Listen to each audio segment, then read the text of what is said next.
मैं बस एक छोटी सी औपचारिकता करते हुए मैं शुरू करना चाहूँगा। मित्रों, आज 5 जून यानी विश्व पर्यावरण दिवस और इस अवसर पर आप सभी को ढेर सारी शुभकामनाएं। एक तरफ प्रकृति ने मानव जाति को जीवन जीने के अनुकूल पर्यावरण की सौगात हमें दी है और दूसरी ओर हमारे पूर्वजों ने हमारे लिए एक शानदार इतिहास और ऐतिहासिक धरोहरों की विरासत को छोड़ रखा है। इसी विरासत के मूर्त और अमूर्त पहलुओं को और अधिक नज़दीक से और अधिक गहराई से समझने के लिए हम सभी ने विरासत दर्शन व्याख्यानमाला का शुभारंभ करने का निश्चय लिया है। यह सीरीज ऑफ लेक्चर हर 2 महीने पर अलग अलग विषयों पर संबंधित विषय के मर्मज्ञ विद्वान के द्वारा प्रस्तुत होगा। ज्ञान के सागर में गोता लगाने के उद्देश्य से शुरू होने जा रहे इस कार्यक्रम का आगाज करने का आज विश्व पर्यावरण दिवस से बेहतर अवसर और क्या हो सकता है। तो आइए अब शुरू करते हैं। आज के इस कार्यक्रम में हमारे बीच काशी हिंदू विश्वविद्यालय की कला इतिहास विभाग के अध्यक्ष पूर्व अध्यक्ष प्रोफेसर मारुति नंदन तिवारी जी, आज के हमारे मुख्य वक्ता डॉक्टर सुभाष चंद्र यादव, आज हमारे बीच बहुआयामी व्यक्तित्व के स्वामी और टूरिस्ट गाइड एसोसिएशन के संरक्षक व सलाहकार श्री अशोक वर्मा जी, हमारे बीच TGFI यानी tourist guide federation of India के पूर्व अध्यक्ष और वर्तमान coordinator doctor Ajay Singh, approve tourist guide association के अध्यक्ष श्री राजेश्वर सिंह जी जो कि अध्यक्ष है, सुश्री जयंती चटर्जी वरिष्ठ पर्यटक संदर्शिका, हमारे मेजर अरविंद, श्री नवनिहाल सिंह जो MD रैंक ट्रेवल्स, इंटैक के तमाम मेंबर्स, TGA, ATGA और BHU से आए परमश्री पाकर जी और सभी गणमान्य अतिथियों का हम स्वागत करते हैं। तालियों से हम अपने सभी अतिथियों का स्वागत करते हैं। और बिना, जैसा कि मैंने पहले भी कहा था कि हम बाकी औपचारिकताओं में समय अपना जाया नहीं करेंगे। हमारे बीच डॉक्टर सुभाष चंद्र यादव पधार चुके हैं। हम जब इतिहास की बात करते हैं, खासतौर पे काशी का इतिहास, तो हमारे सामने उसका 2 फॉर्मेट आता है। तो एक ये है कि जो पौराणिक कथाएं हैं, पूरा का पूरा काशी बाय डिफॉल्ट बाबा विश्वनाथ का भक्त है। और जब भक्त के रूप में जब हम काशी के इतिहास की बात करते हैं तो ये हजारों युगों आदि शब्दों की संज्ञा और अलंकरण से हम इसको व्याख्या इसका करते हैं इतिहास का। लेकिन अगर किसी अंतर्राष्ट्रीय बिरादरी में, किसी अंतर्राष्ट्रीय सेमिनार में इन उपमाओं के साथ हम बैठेंगे तो वहाँ पे ये फिट नहीं बैठेगा, वहाँ पे ये स्वीकार्य नहीं होगा। वहाँ पे उन्हें ठोस साक्ष्य, चाहे वो पुरातात्विक हो, चाहे वो साहित्यिक हो, चाहे वो विदेशी यात्राओं के वृत्तांत हो। तो जैसा कि हम ज़्यादातर लोग टूरिज्म से जुड़े हैं, इंटेक के विद्वान और जिज्ञासु के विज्ञान पिपासु सदस्य हैं, और इसी को दृष्टिगत रखते हुए आज हम लोग का जो इस सीरीज का जो पहला टॉपिक है वाराणसी के इतिहास का पुनरावलोकन, तो मैं एक संक्षिप्त परिचय के साथ बुलाना चाहूँगा हमारे बीच डॉक्टर सुभाष चंद्र यादव जो क्षेत्रीय पुरातत्व अधिकारी, क्षेत्रीय सांस्कृतिक केंद्र के प्रभारी, लाल बहादुर शास्त्री स्मृति संग्रहालय के प्रभारी और काशी तमिल संगमम जैसे बड़े आयोजनों को सफलतापूर्वक उसका संयोजन करने का आपने काम किया है। BHU के ancient Indian history culture and archaeology department से आपने PhD किया है। BHU के ही पर्वतारोहण केंद्र के अंतर्गत संचालित होने वाले कई पर्वतारोहण अभियानों का आपने नेतृत्व किया है। सौम्य और शालीन व्यक्तित्व के स्वामी, सुने सतत अध्ययनशील डॉक्टर सुभाष चंद्र यादव का। आइए स्वागत करें जोरदार तालियों से। और सुनो, इससे पहले कि डॉक्टर साहब आए, मैं रेस्टोरेंट टीम से एक विशेष निवेदन करना चाहूँगा कि जब तक डॉक्टर साहब का लेक्चर चलेगा, बीच में कोई भी भोज्य पदार्थ, खाद्य पदार्थ हम सर्व नहीं करेंगे। ये हमने पहले ही निश्चय किया था। तो आपसे विशेष प्रार्थना है, इसका आप ध्यान रखेंगे। डॉक्टर सुभाष चंद्र यादव।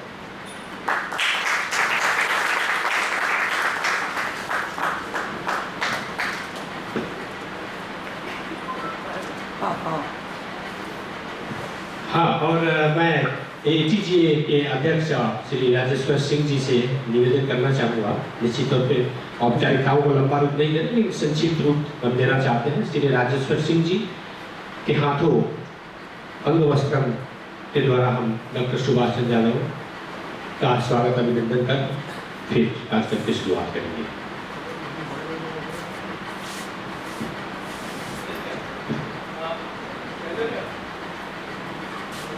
तालियों से स्वागत।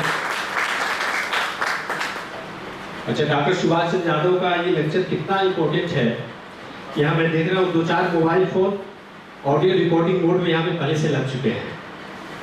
तो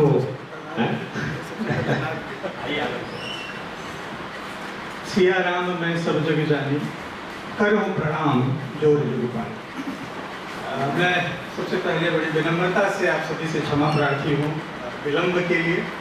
कारण चाहे जो भी हो, लेकिन वो मेरा ही दायित्व है। तो इस क्षमा प्रार्थना के साथ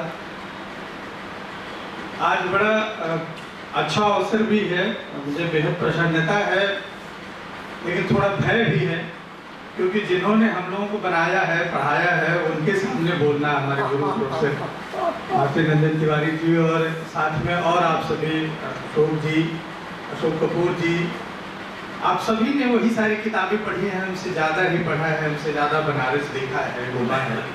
तो उनके सामने बोलना थोड़ा कठिन होता है, और ऐसे हालात में तब जब ये रिकॉर्डिंग के इतने मोड्स लगे हों, न जाने ये बाद में क्या करके किधर प्रस्तुत कर दिए जाए। काशी वही है। ये समय कितना देंगे हमारे जैन जी को? 7 बजे खत्म करना है इसको, 45 में, ठीक है। काशी वही है कि यह एक अपार, एक विशाल ग्रंथ की तरह है कि हम इसकी चाहे जितनी बार इसको पढ़ें, सुने, देखें, और जब जिस स्कंद पे इसके उतरते हैं, गहराई पे उतरते हैं, उसका वही अंग और विस्तृत होता चला जाता है। तो काशी की व्याख्या के लिए, काशी के बारे में कहने के लिए भी हम लोग उनकी तुलसीदास जी की पंक्तियाँ उधार लेते हैं कि जाकी रही भावना जैसी प्रभु मूर्ति देखिए दिए दर्शन। काशी को जिस तरह से आप देखना चाहें उस तरह से आप देख सकते हैं। जैसा हमारे मित्र जैन जी ने कहा, ये हमारे क्लासमेट भी रहे हैं काशी विश्वविद्यालय में। तो चाहे हम इसके साहित्य को देखें, धर्म में काशी के बारे में देखें, अर्थ में देखें, मोक्ष में देखें, किसी भी तरफ से देखें, तो काशी के बड़े अलग अलग आयाम दिखाई देते हैं। लेकिन बात यही है कि जब हम इतिहास में जाते हैं, तब इतिहास बड़ा क्रूर विषय है मेरे नज़र में। वो कभी किसी को माफ़ नहीं करता है। हम चाहे लाख जतन करके इतिहास के कुछ पक्षों को छुपा लें, लेकिन जब सही समय आता है और वो चीज़ें उभर के आती हैं, तो उसकी वो प्रवृत्ति सबके सामने आज नहीं कल आती ही है। तो इसलिए इतिहास की एक पहली परिभाषा ही है कि अतीत के कालखंडों को आप प्रामाणिकता के साथ बात करिए, क्योंकि जब आपके पास तर्क हैं, प्रमाण हैं, तब आप अपनी बात हमेशा तटस्थ होकर कह सकते हैं। लेकिन इतिहास की भी एक विडंबना है कि जैसे जैसे रोज नए तथ्य सत्य सामने आते हैं, वैसे वैसे इसका स्वरूप बदलता रहता है।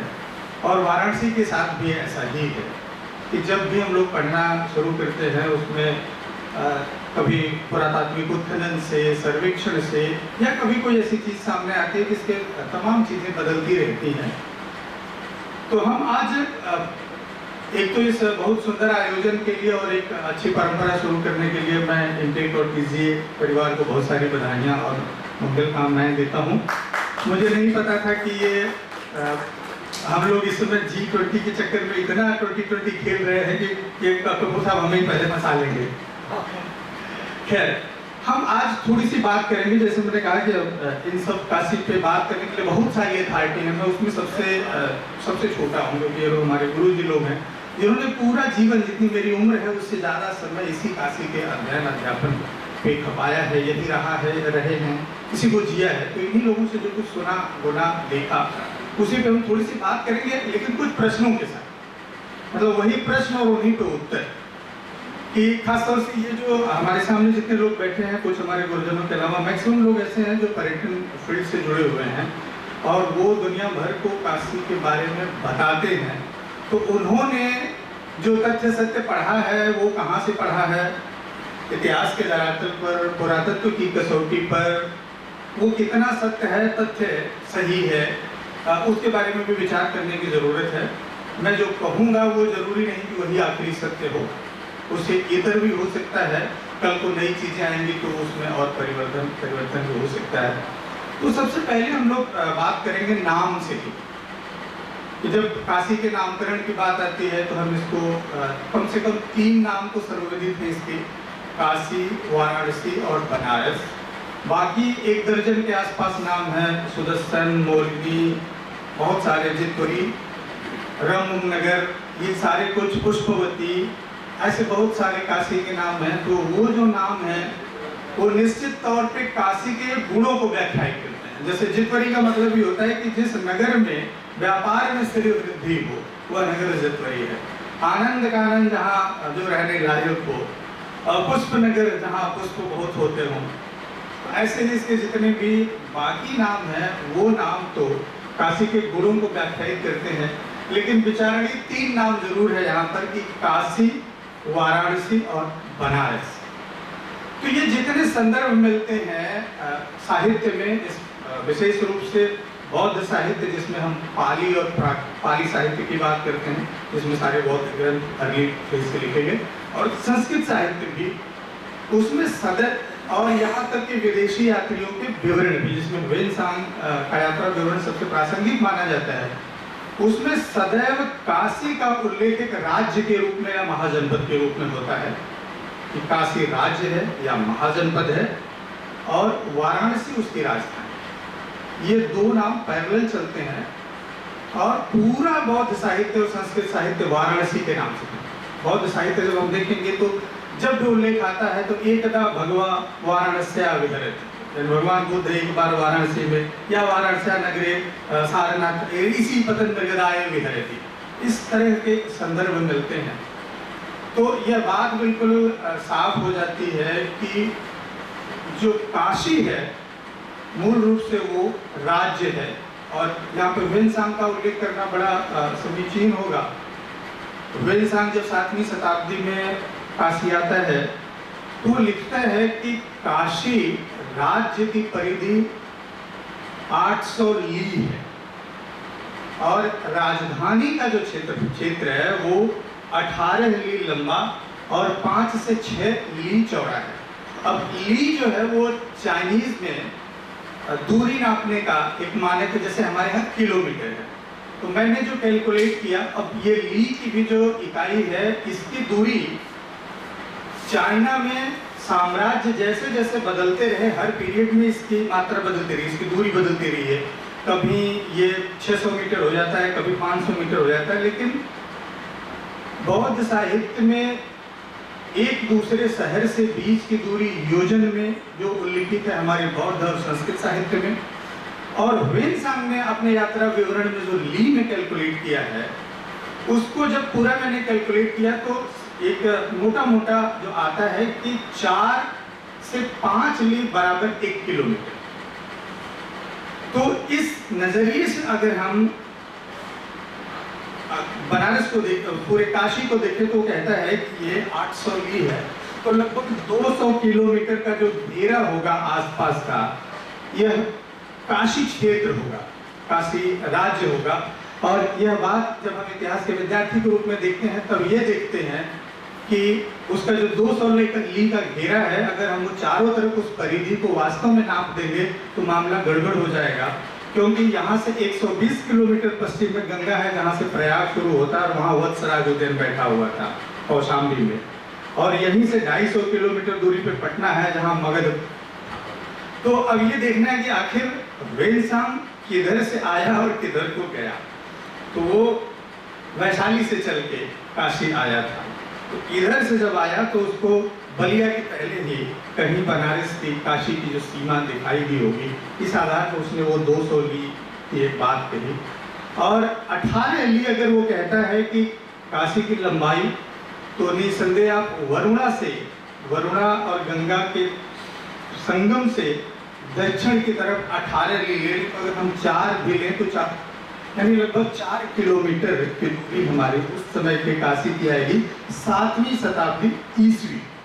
तो आप खुद ही कैलकुलेट करने की हमारी जो राजधानी की सीमा होगी वो कहाँ तक जाएगी।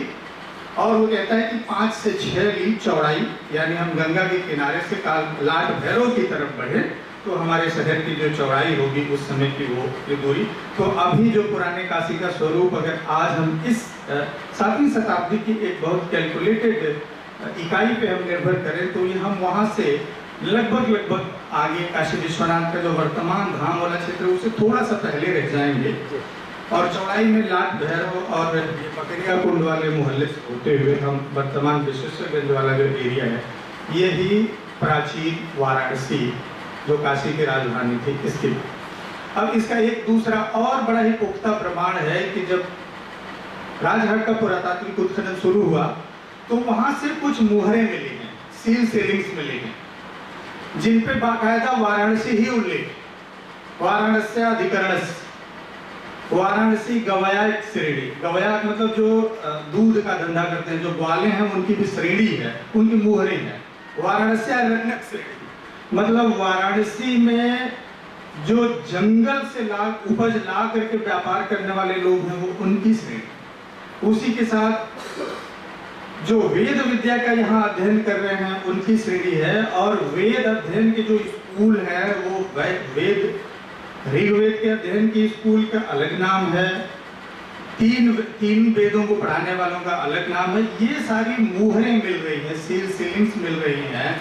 इससे बहुत साफ हो जाता है कि इन प्रमाणों को हम बिल्कुल नकार नहीं सकते।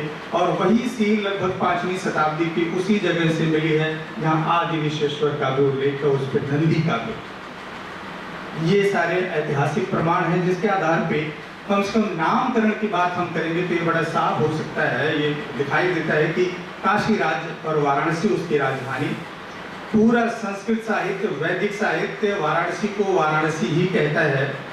लेकिन मध्यकाल आते आते ये वाराणसी बनारस में तब्दील हो जाता है। पूरा फारसी और अरबी का साहित्य इसे कभी भी वाराणसी नहीं कहता, वो बनारस कहता है। अब इस बनारस नाम के पीछे जो मुझे लगता है कि एक तो प्रोनाउंसिएशन का मामला है कि वाराणसी का अगर फारसी या अरबी में प्रोनाउंसिएशन हो तो हो सकता है कि वो बनारस हो जाए। दूसरा, एक कथा चलती है कि यहाँ बनार नाम के एक राजा हुआ करते थे, उनका राज्य वो बड़े प्रबल हुए और उनके नाम पर भी इसका नाम बनारस हो गया। लेकिन इस बनार राजा का कोई ऐतिहासिक साक्ष्य लिखित रूप में इतना मजबूती से उपलब्ध नहीं है कि जिसके आधार पर हम मान लें कि वो इतने प्रभावशाली थे कि जिनके नाम का इतना असर था कि वो बनारस आज भी बनारस जुबान से नहीं उतरता, और हमारे यहाँ लोगों ने बनारस को बना हुआ रस बना दिया। तो बनारस मुझे लगता है कि वो कहीं ना कहीं प्रोनाउंसिएशन का मामला है। और चूंकि गढ़वाल राजाओं के बाद जब मध्यकालीन समय में यहाँ आक्रमण बाहर से शुरू हुआ तो अरबी फारसी के जितने भी साहित्य हैं, लिटरेचर है, उसमें ये बनारस नाम शुरू हुआ। और जब ब्रिटिशर्स यहाँ आए तो उनको ये नाम बनारस उसी परंपरा में मिला, उन्होंने ऑप्ट किया और उसको उन्होंने बनारस से लिखना शुरू किया। उन्होंने स्पेल अलग अलग तरह से किया, कुछ ने BE करके बनारस किया, कुछ ने BA बनारस किया, कुछ ने BU भी लिखा, बनारस भी किया। तो वो जस्ट प्रोनाउंसिएशन का मामला था और यह नाम पूरे शिद्दत के साथ बनारस चलता रहा। पुनः 1956 में जब बौद्ध धर्म के 2500 वर्ष पूरे हुए थे तो बौद्ध धर्म का 25वां वर्ष मनाया जा रहा था। तो उस वर्ष बुद्ध पूर्णिमा थी 24 मई 1956 को। 24 मई को सारनाथ में एक बड़ा अंतर्राष्ट्रीय आयोजन किया गया, जहां पे तत्कालीन राष्ट्रपति डॉक्टर राजेंद्र प्रसाद जी, तत्कालीन प्रधानमंत्री पंडित जवाहरलाल नेहरू जी, ये सारे लोग आए थे। उसी मंच से उस समय के मुख्यमंत्री डॉक्टर संपूर्णानंद जी थे। वो संस्कृत और बौद्ध बुद्धिज्म दोनों के प्रकांड विद्वान थे, उन्हीं परंपराओं का बखूबी ज्ञान था। उन्होंने उसी मंच से पुनः यह घोषणा की कि बनारस का जो आधिकारिक नाम है वो आज से वाराणसी होगा।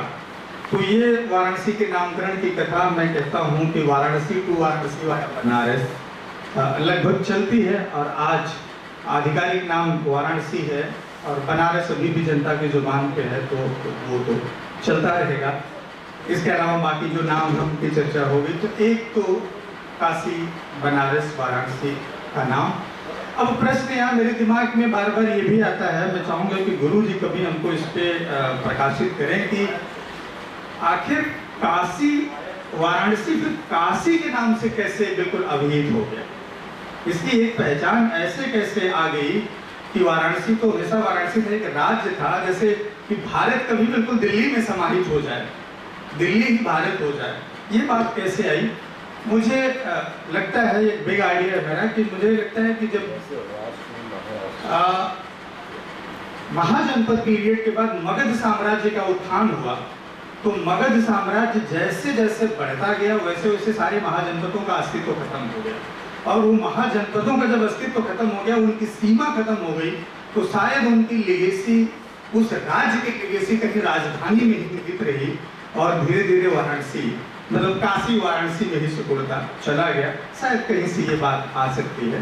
और बाकी काशी नाम क्यों है, इसके भी बहुत सारे कारण हैं। गुरुदेव, हम सब के दादा गुरु कहेंगे उनको, प्रोफेसर वासुदेव शरण अग्रवाल साहब को, वो वैदिक परंपरा से लेकर एक नाम आते हैं कि काशी जब बना तो ये गंगा हिमालय के लाई हुई मिट्टियों से बना, बहुत लंबे समय तक रहने लायक नहीं था, बड़ी दलदली जमीन थी, तो उसमें से कास, घास फूस यही होते थे, और कास होता था। तो कास जब फूलता है तो इतना इतना सफेद होता है कि उस जब फूले हुए पूरे कास के मैदान पे सूर्य का प्रकाश पड़े तो वैसे ही चमक उठेगा, शायद इस चमक। और यहाँ पे एक जनजाति भी उसी में कासाय जनजाति रहती थी, तो फिर उसी के द्वारा एक तरह से यहाँ की पहले वासिंदा वो लोग थे, तो उसके नाम पर भी इसका नाम काशी पड़ा। तो ये एक पूरी कथा है काशी, बनारस, वाराणसी की। तो कम से कम बाकी परंपराएं तो ठीक है, लेकिन ये वरुणा और अस्सी के बीच में बनारस बसा, इसलिए इसका नाम वाराणसी है। इस बात को तो बहुत सिरे से विचार करने की जरूरत है। वरुणा और अस्सी के बीच में बसा शहर वाराणसी हो सकता है, क्योंकि जब यह नाम कभी किसी ने यह बात कही होगी तो हो सकता है कि वाराणसी की सीमा 80 तक चली गई हो, तो वरुणा और 80 के बीच में बसा हुआ शहर वाराणसी हो सकता है।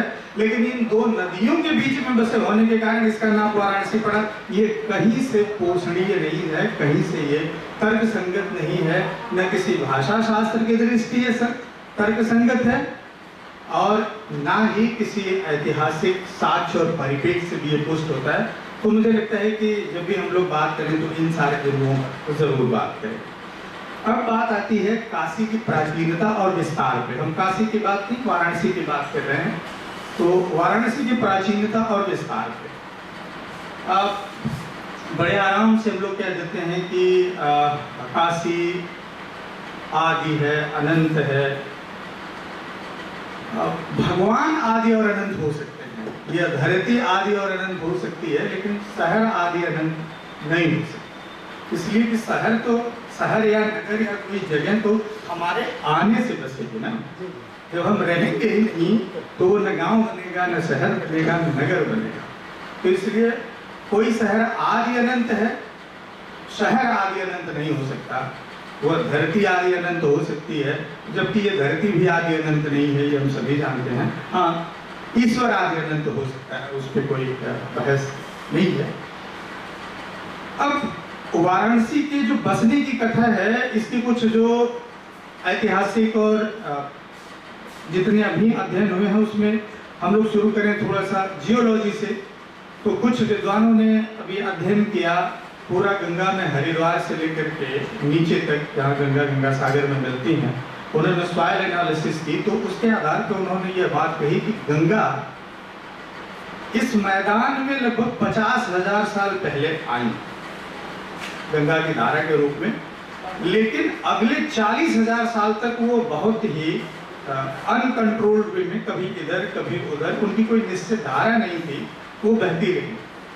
लगभग 10,000 साल पहले वो जो वर्तमान गंगा जी का की धारा है, ट्रैक है, वो 10,000 साल पहले उसमें स्थिर हुई, वो बहने लगी। उसके बाद ये जो गंगा के उत्तर तरफ बाएं तरफ जो जमीन है, ये धीरे धीरे मनुष्य के बनने लगी। अब इसी के समानांतर जो विंध्याचल की पर्वत श्रृंखला है, उसमें हम लोगों के पास वेलन नदी से पुरातात्विक साक्ष्य हैं कि कम से कम 1.5 लाख साल पहले से वहां मनुष्य की बसावट थी। क्रमागत 1.5 लाख साल पहले से लेके अब तक निरंतर वहां पे मानवीय संस्कृति के अवशेष हैं। तो अगर हम इसको थोड़ा इस तरह से विचार करें कि अगर गंगा लगभग 40 साल तक, गंगा जी अगर 50,000 साल पहले आई, तो उसके पहले तो ये स्थिति और भी खराब रही होगी, मतलब मनुष्य के रहने लायक बिल्कुल नहीं रही होगी। जब वो बिना कंट्रोल के बहती थी, तो कभी वो पड़ाव के पूर्व से बहती थी, कभी DLW होते थे, या जहाँ हम लोग बैठे हैं इधर से होते हुए चली जाती थी। तो जब ये 10,000 साल पहले एक पेटी में हुई, तो निसंदेह 10,000 साल के बाद बाकी एरिया धीरे धीरे धीरे धीरे फसल से, पेड़ पौधों से, इन सब से आच्छादित होने लगा होगा और धीरे धीरे रहने लायक बना होगा। तो इसके चारों तरफ और विशेष रूप से जो विंध्याचल में गंगा के उस पार जो लोग रह रहे हैं, उन्होंने जरूर इसको ऑब्जर्व किया होगा, और लंबे समय के ऑब्जर्वेशन के बाद हो सकता है कि वो यहाँ आके रहने लगे हों, और फिर धीरे धीरे काशी एक नगर के रूप में विकसित हुआ होगा। पहले तो गांव भी हुआ होगा। अब इसके जितने भी पुरातात्विक साक्ष्य हैं, तो लगभग 8-9 पुरास्थल काशी वाराणसी शहर के आसपास खोदे जा चुके हैं, जिसमें सारनाथ की खुदाई आप सभी जानते हैं कि वो जो जगत सिंह जी के समय से 1794 से जो विनाश से परंपरा शुरू हुई, वो कैसे सतत विकास का कारण बनी कि सारनाथ आज। हम इसके बिना बोले, हाँ प्लीज, मेरी आवाज सुनाई दे रही है? तो सारनाथ में हम सभी जानते हैं कि जगत सिंह जी के बिना जानकारी की वजह से उन्होंने जो पत्थर निकालने का एक काम किया, उसके वजह से जो बात शुरू हुई, उससे फिर आज सारनाथ शायद सारनाथ हो पाया, वरना अगर वो प्रकट ही नहीं होता तो इतनी बड़ी परंपरा नहीं होती। और उन्होंने जो 1794 में अज्ञानतावश ये सब किया था, उसके बाद धीरे धीरे जो भी ब्रिटिश सत्ता यहाँ पे थी, उनका पुरातत्व के प्रति जो आग्रह था, उन्होंने सर्वेक्षण उत्खनन शुरू किया, और आज सारनाथ वर्तमान समय में हमारे सामने जिस रूप में उपलब्ध है। लेकिन उसके बाद सारनाथ को छोड़ करके बाकी काशी और वाराणसी के बारे में कोई बात नहीं हो रही। हमें पता नहीं था कि वास्तव में किसी पतन मृगदाय की बात तो हो गई थी, वो मिल भी गया, लेकिन वाराणसी कहाँ थी, काशी की राजधानी कहाँ थी? यह अभी शुरू हुआ। रेल का बड़ा योगदान है भारतीय सभ्यता की खोजने में। मतलब इसमें एक बात ध्यान रखिएगा कि मैं बार बार कहता हूँ कि सभ्यता और संस्कृति में बहुत बड़ा फर्क होता है, और हम लोग अज्ञानतावश बड़े आराम से मतलब बिना सोचे कभी भी किसी को सभ्यता और किसी को संस्कृति कह देते हैं। लेकिन संस्कृति बहुत विस्तृत है, संस्कृति एक सर्वांग है, विशाल है, और सभ्यता उसका बड़ा छोटा सा पार्ट। एक तरह से आप मान लें कि जितनी अमूर्त विरासतें हैं, उसमें हमारा रहन सहन, खान पान, बीच रीति रिवाज, संस्कार, ज्ञान, हमारी उत्पत्ति के जितनी भी तौर तरीके हैं, ये सब एक संस्कृति के पार्ट है। और इसके बीच से वो चीज़ जो सिर्फ दिखती है, जो उसका भौतिक पक्ष है, वो सिर्फ सभ्यता का पक्ष है। तो इसीलिए जब दुनिया विनष्ट होती है तो संस्कृति नहीं दिखती। हम क्या सोच रहे हैं ये नहीं दिखेगा। हम किस आस्था से ईश्वर के दरबार में जा रहे हैं, वो आस्था नहीं दिखेगी, बस वो मंदिर दिखेगा या वो इबादतगाह दिखेगी। तो इसलिए सभ्यता और संस्कृति में बड़ा फ़र्क होता है। सभ्यता, संस्कृति बड़ी विशाल है, सभ्यता उसका बड़ा छोटा सा बाहरी या भौतिक पक्ष है। तो हम सभी जानते हैं कि हड़प्पा सभ्यता की खोज भी रेलवे लाइन बिछाते वक्त ही खुदाई में हुई थी। इसी तरह से वाराणसी में जब ये रेलवे लाइन बिछाने के लिए वहाँ राजघाट के पास उस खुदाई हो रही थी रेल लाइन के लिए, ये बात है 1939 की। उस समय कुछ पुराने बर्तन और इस तरह के अवशेष मिले जो उनको लगा कि ये पुरातात्विक अवशेष हैं, तो उन्होंने भारतीय पुरातत्व विभाग को, जिसकी स्थापना 1861 में हो चुकी थी, उसको इन्फॉर्म किया। वहाँ से अगले साल कृष्णदेव जी आए और उन्होंने व्यवस्थित ढंग से काशी के उस एरिया की खुदाई की, और उसी खुदाई में वो सारी मुहरें मिली जिन पे वाराणसी और आदि विश्वेश्वर ये सारे उल्लेख थे, जिसमें ये पहली बार प्रमाणित हुआ कि काशी की जो राजधानी का क्षेत्र था वाराणसी, वो यही एरिया है। और उसके बाद वर्तमान जो लाल खां के मकबरे के पास वाला इलाका है, उसको काशी हिंदू विश्वविद्यालय के हम सभी के गुरुदेव प्रोफेसर ए.के. नारायण साहब ने लंबे समय तक खोदा। उसके बाद उन्हीं के नेतृत्व में सराय मोहाना में खुदाई हुई जो ठीक वरुणा के उस पार है। और उसके बाद एक लंबे समय तक काशी हिंदू विश्वविद्यालय की प्रोफेसर विद्युला जायसवाल जी ने सारनाथ के आसपास अकथा, तिलमापुर, कोटवा, आशापुर, बाद में काशी विश्वनाथ धाम के पूर्वी गेट के पास जो सरस्वती उद्यान है, वहाँ पे रामनगर, सूलटंकेश्वर का उत्खनन करवाया। प्रोफेसर विभा त्रिपाठी मैडम ने बड़ा गांव के पास उत्खनन करवाया। अभी काशी हिंदू विश्वविद्यालय की टीम में डॉक्टर अशोक सिंह, प्रोफेसर ओंकार नाथ सिंह सर ने बभनियाव, आप लोग इधर अखबार में पढ़ रहे होंगे, वहाँ पे पुरातात्विक उत्खनन कराया। तो एक काशी की प्राचीनता से लेके उसके सातत्य तक, और जो वाराणसी नगर था उसके जितने सैटेलाइट सेटलमेंट हो सकते हैं, जो फीड करने वाले सेंटर हो सकते हैं, वो लगभग कितनी दूरी तक और किधर किधर है, इन सब के बड़े पुरातात्विक अवशेष प्रकाश में विगत 3 दशकों में लगभग 90 से ये खुदाई, 90-91 से ये पुरातात्विक अनुसंधान शुरू हुए। और उसमें और कुछ अच्छी चीज़ें प्रकाश में आई कि गंगा तो है ही, शायद गंगा न होती तो वाराणसी नहीं होता, काशी नहीं होती। लेकिन आज जो सारनाथ में जितनी चीज़ें हमें मिलती हैं, जो हमारी धरोहर है, हमारी विरासत है, हमारा राष्ट्रीय चिन्ह से लेकर भगवान बुद्ध की मूर्ति तक, वो सारी मूर्तियाँ चुनार के पत्थर से बनी हैं। तो वो चुनार का पत्थर बनारस आता कैसे था और उनकी गढ़न कहाँ होती, उन्होंने अपने पुरातात्विक अनुसंधान में पूरा खोज निकाला कि चुनार में जो बड़ा गांव का इलाका है, चुर्क फैक्ट्री से लेकर उसके ऊपर का वो 15 किलोमीटर के एरिया में दुर्गा को मंदिर से पूर्व और पश्चिम दोनों मिला के लगभग 15 से 20 किलोमीटर के एरिया में उन्होंने लगभग 450 पूरा उस समय के पत्थर की खदानों को खोज निकाला। और उन खदानों में जो लिपियाँ मिली, जो अभिलेख मिले, उनके आधार पर उनकी प्राचीनता भी सिद्ध हुई कि ये पहले से थी। और वहाँ से दुर्गा खो के नाले के माध्यम से वो सब पत्थर के गोलू गंगा में, और गंगा जी से वरुणा में, और वरुणा से फिर राजापुर नाले के थ्रू कोटवा गांव में लाए जाते थे, और कोटवा गांव में ही वो सारी मूर्तियां गढ़ी जाती थीं, और वहीं से फिर सारनाथ में जाकर प्रतिष्ठापित। तो ये सारे अनुसंधान भी धीरे धीरे वहाँ से आए। तो एक काशी या वाराणसी की हम बात करें तो जैसा कि राजधानी का क्षेत्र बताया कि ये क्षेत्र था, और जैसे जैसे वाराणसी का विस्तार होता गया, इसकी ख्याति बढ़ती गई। अब इसकी ख्याति के 2-3 उदाहरण, ख्याति और समृद्धि दोनों, यहाँ पे प्रोफेसर वासुदेव शरण अग्रवाल सर कहते हैं कि किसी भी शहर के नक्षत्र में 4 संस्कार होते हैं या 4 बातें होती हैं, जिसमें वो कहते हैं धर्म, अर्थ, काम, मोक्ष सभी। लेकिन बहुत कम ऐसे शहर हैं जिनको एक से अधिक मिले। कोई आर्थिक राजधानी होता है, कोई धार्मिक राजधानी होता है, कोई सांस्कृतिक राजधानी होता है। लेकिन उन्होंने कहा कि काशी के नक्षत्र में 2 ग्रह बड़े प्रबल थे, वो था धर्म और अर्थ। और निश्चित तौर से जहाँ अर्थ नहीं होगा वहाँ धर्म नहीं होगा। तो काशी या वाराणसी की मैं स्पेशली बात कर रहा हूँ, मैं जब काशी बोल रहा हूँ तो आप बिल्कुल वाराणसी शहर को समझें। इसकी समृद्धि और इतनी प्रसिद्धि के पीछे राज क्या हो सकता है। तो एक तरफ हम देखें कि जब गंगा स्थापित हो गई अपने लेन में पूरी तरह से, तो गंगा जी के उत्तर तरफ का पूरा जो गंगा का मैदान है, ये गंगा यमुना का मैदान दुनिया के सबसे उपजाऊ भूभाग में से एक है। और जैसे ही गंगा जी के दाहिनी तरफ बढ़ेंगे, वो पूरी फॉर्मेशन विंध्यन फॉर्मेशन है, और विंध्याचल के फॉर्मेशन में दुनिया के सबसे समृद्ध मिनरल्स वहाँ पे। पत्थर से लेके लोहे तक, और दुनिया में अभी तक आयरन स्मिथी के, लौह प्रगलन के, लौह तकनीकी के सबसे प्राचीनतम साक्ष्य आपके चंदौली और सोनभद्र से। मेरे ही उत्तर प्रदेश राज्य पुरातत्व विभाग ने उसका उत्खनन किया। चंदौली में लतीफ शाह बंधे के पास मलहर, और सोनभद्र में करमनाशा नदी के किनारे वो भी साइट है, राजा नल का टीला।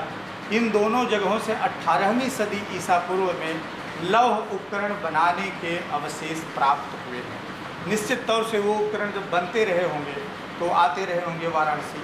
तो एक तरफ गंगा जी के दाहिने तरफ खनिज संपदा से परिपूर्ण भूभाग, और गंगा जी के उत्तर तरफ सस्य श्यामला भूमि। यह मणिकांचन योग काशी को हर तरह से बहुत समृद्ध बनाया, और इस समृद्धि में एक बड़ा रोल गंगा जी का था, जिन्होंने आने जाने का सबसे सुगम रास्ता उपलब्ध कराया। तो यह व्यापार और धार्मिक दोनों कारणों से बहुत ही सुगम, सरल, सफल और समृद्ध शहर के रूप में धीरे धीरे विकसित होना शुरू हुआ। और इसके बड़े पुरातात्विक साक्ष्य बड़े छोटे से हैं, लेकिन बड़े महत्वपूर्ण हैं। मैंने किसी अवसर पर इस सदन में, मुझे याद है कि मैंने बताया था, राजघाट के उत्खनन से 7वीं शताब्दी ईसा पूर्व से एक मनका मिला है, जो हम लोग माला पहनते हैं, वैसा एक मनका मिला है लपिस लाजुली का। लपिस लाजुली जिसको लाजवर्त कहते हैं, सेमी प्रेशियस स्टोन है, और वो मनका जो है वो बदख्शां का है। बदख्शां जो वर्तमान अफ़गानिस्तान में है, दुनिया में सबसे खूबसूरत क्वालिटी का जो मनका होता है वो अफ़गानिस्तान के बदख्शां एरिया में होता है। तो 7वीं शताब्दी ईसा पूर्व में, और उसके साथ साथ गया के उत्खनन से कनिंघम को एक और नीले रंग का वही बीट्स मिला था, गया महाबोधि मंदिर के जो पट्ट को उठाते हुए। तो आप कल्पना करें कि 7वीं शताब्दी ईसा पूर्व में भी अगर बदख्शां से एक मनका यहाँ आ रहा है तो निश्चित तौर पे हमारा संबंध वहाँ से था। जी, दूसरी तरफ 3री शताब्दी ईसा पूर्व के चरण से एक घोंघा मिला जो पांडिचेरी का है, साउथ इंडिया। तो इस सब का हेतु निश्चित तौर पे इसमें गंगा जी का बहुत प्रबल रोल रहा होगा। तो यह एक तरफ सस्य श्यामला भूमि, दूसरी तरफ खनिज संपदा से भरी हुई विभाग ने इसे आर्थिक रूप से समृद्ध किया, जिसके वजह से गंगा जी के वजह से एक सुगम यातायात, जिसने इसे व्यापारिक केंद्र के रूप में विकसित किया। व्यापार बिना शिक्षा के नहीं चल सकता, और सब कुछ को कंट्रोल करने के लिए आपको संस्कार चाहिए जो बिना धर्म के नहीं आ सकता। तो इन सब का एक जो संगम बना वो इसको काशी से बना, ये एक चीज़ें दिखाई देती है। पुरातात्विक खोज की बात हम लोगों ने कह ली। अब गंगा जी और गंगा के घाट के बिना काशी की बात होती नहीं है। अब यह भी एक बड़ा मज़ेदार है कि कोई भी कभी भी उठ के कह देता है कि गंगा में 84 घाट ही थे और वही रहेंगे, जबकि गंगा में गुरुजी मैंने जितनी भी चीज़ें की, आप उसके एक बड़े अध्ययन के सुपरवाइज़र भी रहे हैं। गंगा में भौतिक रूप से 24 घाट कभी हमें दिखे ही नहीं, मतलब 84 घाट। घाटों के, देखिए घाटों के बारे में जो बात है इसमें भी हम उधार लेंगे थोड़ा सा अपने दादा गुरु professor V S Agarwal sir को। वो कहते हैं आपनाम तीर्थ की बात करें,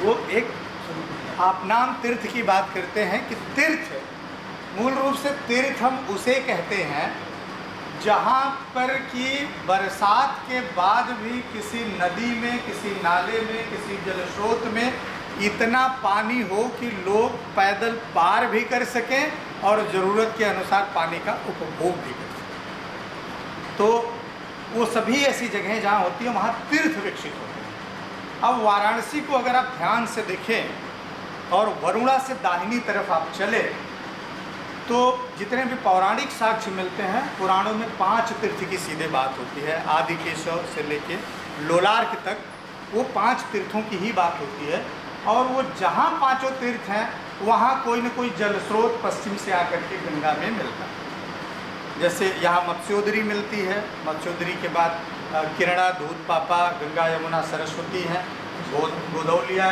गोदावरी है, और उधर असी। तो ये 5 नदियाँ जहाँ मिलती हैं, कल्पना करिए। और मैंने जितने पुरातात्विक उत्खनन कराए हैं, विशेष रूप से 3 पुरातात्विक उत्खननों का मैं साक्षी हूँ। राजघाट, कानपुर में जाजमऊ जो इसी तरह से खूब टीले पे है, और डौंडिया खेड़ा जहाँ सोने वाला प्रकरण था।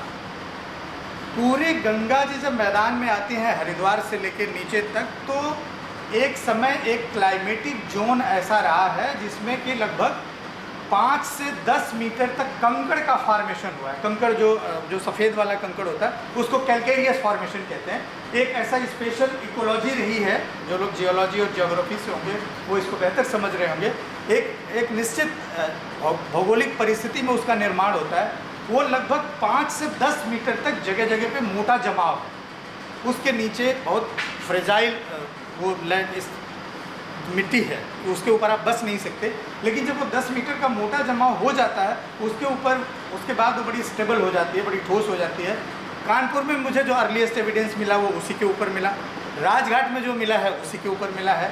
डौंडिया खेड़ा में जो सोने की बात थी, बेसिकली वो तो कंकड़ ही था जिसको नहीं आइडेंटिफाई कर पाई थी वो मशीन, जिसकी वजह से गलती से वो खुदाई हुई। तो ये पूरे गंगा के मैदान की जो स्थिति है कि इस कंकड़ के फॉर्मेशन पे ही आप पहली बसावट यहाँ हो रही है। और इसमें एक और बड़ी वो पुरातात्विक मायनूट बात है कि जो लोग बस रहे हैं वो बिल्कुल गंगा के करार पे नहीं बस रहे हैं, क्योंकि गंगा के घाट को अगर आज आप देखेंगे तो ये सीढ़ियाँ तो हमने बना दी जो बड़े आसानी से उतर के चले जाते हैं, लेकिन आप कल्पना करें कि जब ये सीढ़ियाँ नहीं रही होंगी और गंगा के ऊपर का भाग रहा होगा तो आप पानी गंगा से ले ही नहीं सकते। जब ले नहीं सकते तो वहाँ बस नहीं सकते। पहली बात तो पानी, और दूसरी बात करार पे है तो कभी भी बाढ़ से वो करार गिर सकता है। इसलिए हमेशा जो सबसे अर्लीस्ट बसावट हुई, सबसे पहले लोग आके बसे, वो इन सभी टीलों के ऐसे भाग में बसे जहाँ पीछे से कोई जल स्रोत आ रहा हो। तो राजघाट के पुरातात्विक उत्खनन में गुरुजी जो अर्लीस्ट एविडेंस मिला है वो बरोड़ा के पीछे जो मत्स्योदरी उधर से घूम के आती है उसके किनारे मिला है, इधर वाला नहीं। यही हाल जाजमऊ में हुआ। जाजमऊ मुझे जो एविडेंस मिले वो एक ऊपर से नाला आ रहा था, उस नाले के किनारे था। डौंडिया खेड़ा और बाकी नीचे कुतुबपुर चेचर से लेके मनेर तक जितने उत्खनन हुए सब में ऐसा हुआ। तो इस हिसाब से अगर हम पंचतीर्थों को देखें तो आप कल्पना करें कि एक पूरा ऐसे ऊंचा टीला है 8 किलोमीटर 7 किलोमीटर का। अब इसमें बीच में जहाँ जहाँ पानी का जल स्रोत आएगा वहाँ कटाव होगा। जब कटाव होगा तो स्लोप होगा, स्लोप इधर से होगा और स्लोप उधर से होगा। उस स्लोप पे बसने वालों का फ़ायदा क्या होगा? बाढ़ की विभीषिका से वो बचे रहेंगे और आसानी से पानी उनको मिलता रहेगा। तो ये खड़े करार पे नहीं बल्कि उस स्लोप पे बसेंगे। तो जब जहाँ आप बसने लगे और पानी है तो आप उपयोग कर रहे हैं तो बहुत स्वाभाविक है कि आप अपने धार्मिक क्रियाकलाप भी करेंगे, तो वो अपने आप तीर्थ के रूप में विकसित हो ही जाए।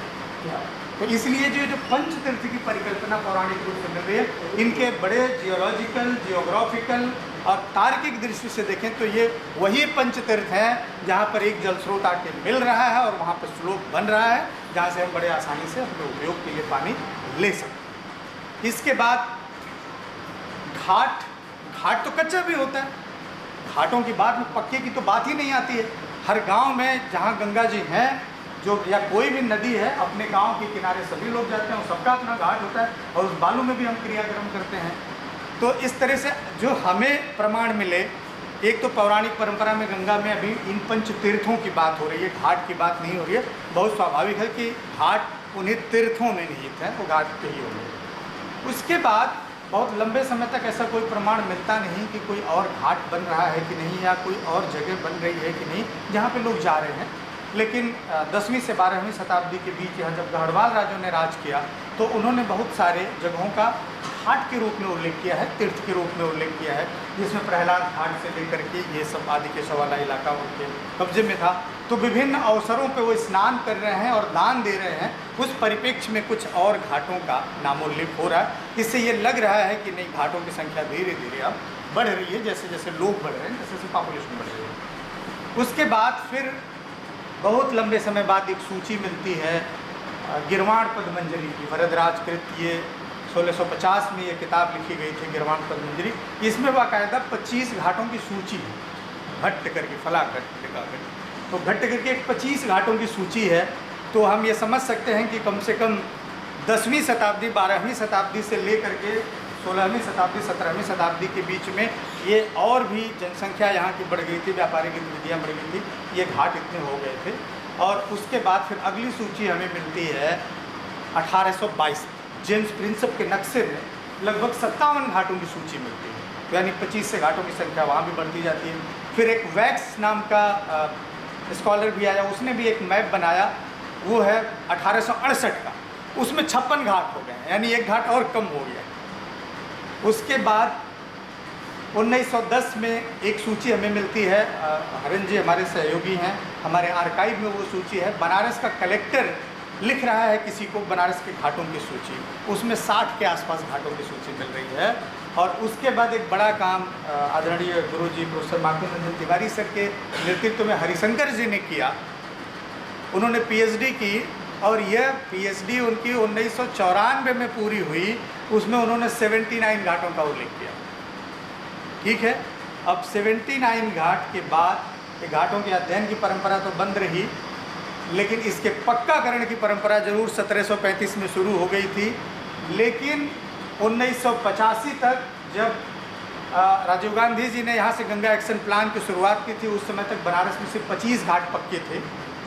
और उसके बाद 1992 से लेके अब तक घाटों का निरंतर पक्काकरण और घाटों की वृद्धि होती जा रही है। तो आप खुद ही देख लें कि इन घाटों की संख्या ऐतिहासिक रूप से कैसे जारी है। इसमें 84 या कोई बाकी भी संख्या जो है वो कहाँ आती हैं और उनको किसी रिचुअल से हम कैसे जोड़ सकते हैं, ये बात मेरी समझ में नहीं आती। जो हमारे पास ऐतिहासिक साक्ष्य हैं, तथ्य हैं, जो मुझे समझ में आता है। तो ये वाराणसी का गंगा और गंगा घाटों से संबंध हुआ।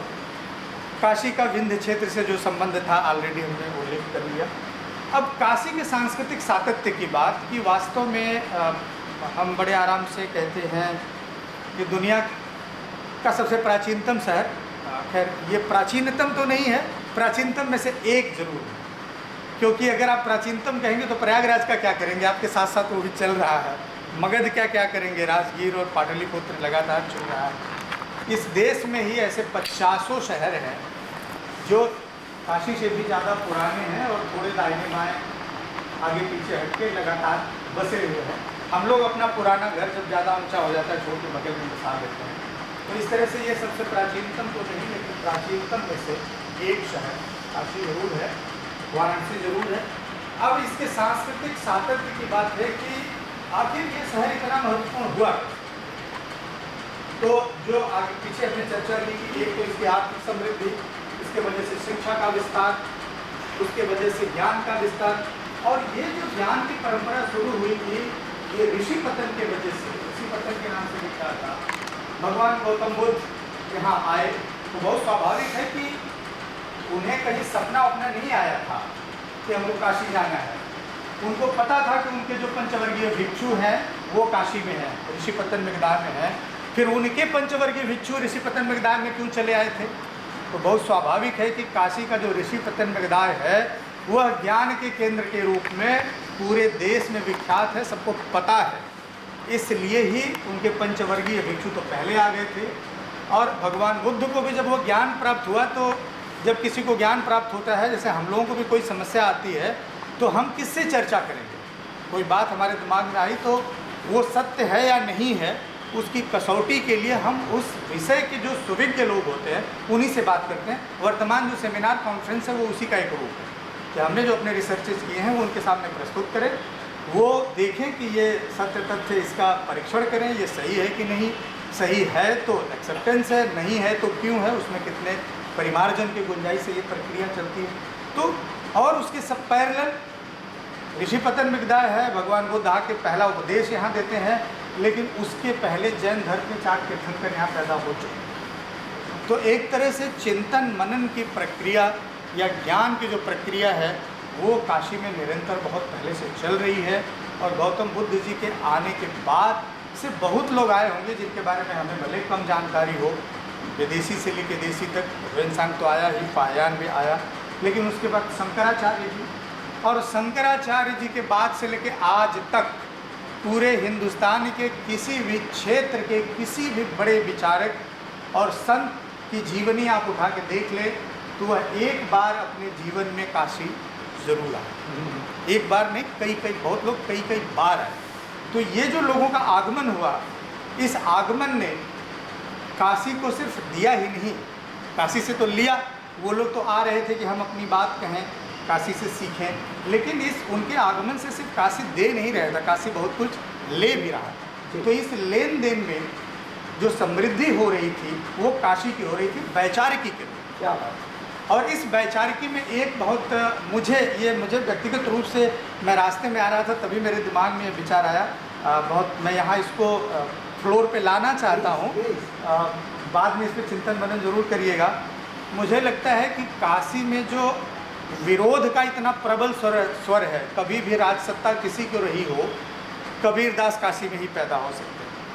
सब कुछ के बावजूद तुलसीदास जी मतलब मांग के खैबो मस्जिद में सोइबो, ये कहने का साहस तुलसीदास जी काशी में ही कर सकते हैं। यानी कोई ऐसा नगर, इस काशी की जो ज्ञान की एक ज्ञान की परंपरा है, इस परंपरा में स्वतंत्र रूप से जो सोचने की चेतना है और वो जो प्रबल साहस है, मुझे लगता है कहीं ना कहीं इसका बड़ा कारण है कि ये कभी पावर सेंटर नहीं रहा।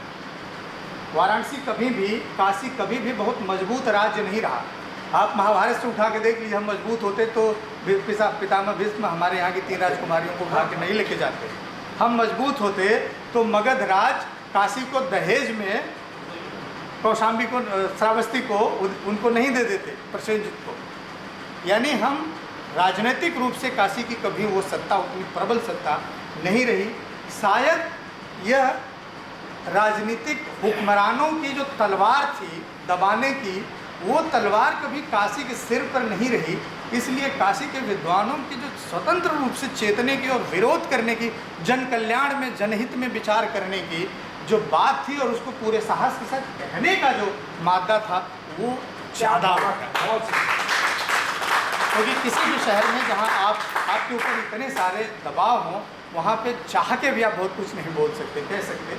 लेकिन शायद काशी के ग्रह नक्षत्र में एक ये भी बात थी कि वो राजनीतिक कमजोरी, वो राजसत्ता की कमजोरी ने हमारे वैचारिक और ज्ञान के समृद्धि और प्रबलता का एक बड़ा कारण बना। और काशी इस पूरे प्रक्रिया में सतत रूप से पूरे देश में चलती रही। वर्तमान जो वाराणसी है, देखिए मज़ेदार बात है कि काशी के बारे में हम कुछ भी कहावत कह देते हैं और लोगों को लगता है कि ये सिर्फ कहानी है, लेकिन अगर उसकी गहराई में जा 5 मिनट में सर, उसकी गहराई में जब हम जाके सोचें तो लगेगा कि ये बिल्कुल सत्य है, बस हमने प्रतीक गढ़े हैं। उदाहरण के लिए एक बात बार बार आती है कि काशी त्रिशूल पे बसा है।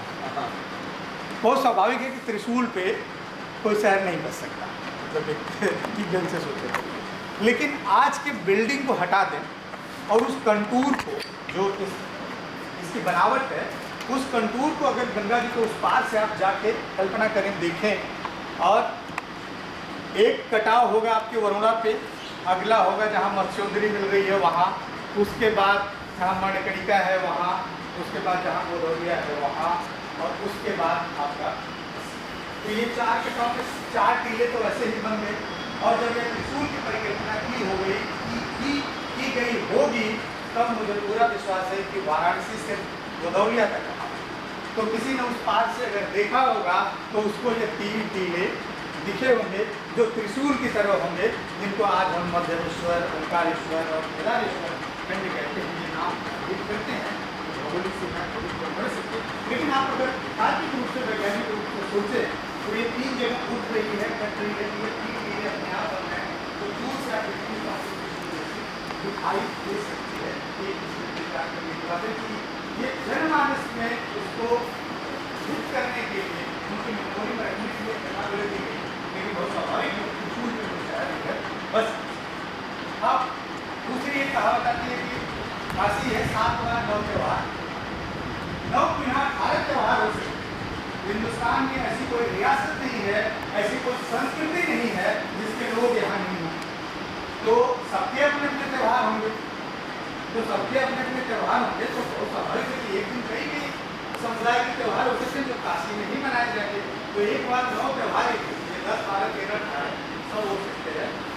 और अगली बात आखिरी सांस्कृतिक राजधानी, तो इसमें कहने के लिए कुछ बचा ही नहीं है। और वर्तमान काशी का जो स्वरूप है, ये शुरू होता है, इसका जो आधुनिक स्वरूप है, ये शुरू होता है 18वीं शताब्दी से। हम सभी जानते हैं कि अकबर के समय से एक जजिया कर लगा था, हिंदू तीर्थों के विकास में एक है तो था। औरंगजेब ने इसको बड़ी कट्टरता से इसका पालन किया था, लेकिन 1707 ईस्वी में औरंगजेब की मृत्यु हो गई। 1720 में शाह आलम द्वितीय ने जजिया कर खत्म भी कर दिया, लेकिन उसके बाद भी काशी में कोई धार्मिक गतिविधियाँ बहुत दबाव के साथ हो रही थी ऐसा प्रकट नहीं होता है, क्योंकि उस समय के जो खतों किताब मिलते हैं उससे लगता है कि अहिल्याबाई होलकर जी ने श्री काशी विश्वनाथ मंदिर बनवाने के लिए लगातार दिल्ली सल्तनत से और अवध के नवाबों से वो पत्र व्यवहार कर रही हैं, और उनके पत्र व्यवहार में बहुत बार उनको असफलता मिल रही है, और अंततः सोचे कि 1707 में उसकी मृत्यु होती है और 1770 में जाकर फिर काशी विश्वनाथ धाम बनता है। और काशी विश्वनाथ धाम बनने के बाद लगभग 20-30 साल तक जब यह ख्याति पूरे देश में फैल गई कि अब देव मंदिर को कोई खतरा नहीं है, फिर काशी विश्वनाथ धाम के आसपास ही इतने मंदिर बने जिनके अभिलिखित साक्ष्य हैं। उनके जो कॉरिडोर बनने के दौरान गुरु जी के साथ हम लोगों ने उस पूरे क्षेत्र को विजिट किया, तो उसके बाद आप पूरे बनारस को उठा के देख लीजिए, घाटों के किनारे, इवन आपके रथ यात्रा वाली जगह पे पूरे देश की जितनी रियासतें थी, जैसे लगता है कि ये बिल्कुल इस सोच में बैठी थी, और जैसे ये दबाव खत्म हुआ सब लोग बनारस की तरफ बिल्कुल एक तरह से कहें कि कूद पड़ते हैं। जिसको जहाँ जगह मिलती है वो वहाँ पे अपने लिए महल बनाता है, अपने देवी देवताओं के मंदिर बनाता है, और अपने लोगों के लिए धर्मशालाएँ भी बनाता है। तो यह मंदिर, महल, धर्मशालाओं को बनवाने के क्रम में उनके यहाँ के स्थपति आएंगे, उनके यहाँ के पुजारी आएंगे, तो उसके साथ उनका रहन सहन, रीति रिवाज, खान पान सब आएगा, और इन सब के आने के साथ साथ वो बसेंगे तो काशी में, तो फिर वो वाराणसी सांस्कृतिक राजधानी के रूप में क्या बात। और फिर इसीलिए मुझे आज भी लगता है कि सब कुछ हारने के बाद, सब कुछ लड़ झगड़ के, सब कुछ कर लेने के बाद अगर आपको इस दुनिया को बचाना होगा तो आपको युद्ध की नहीं, प्रेम की भाषा बोलनी होगी, और वो प्रेम कबीर ही के शहर से जाएगा कि ढाई आकर प्रेम का पढ़े सो पंडित हो।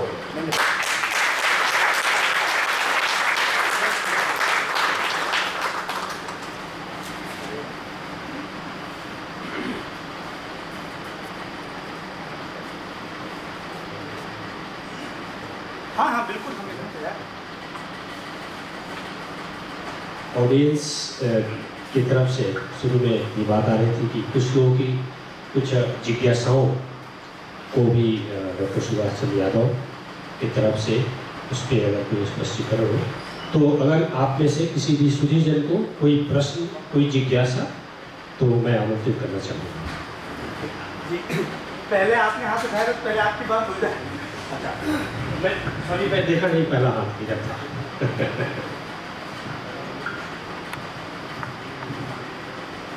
सब दो प्रश्न हैं। बिल्कुल। एक तो आपने कहा कि धार्मिक नगरी है, धर्म और भक्ति का चिंतन, क्या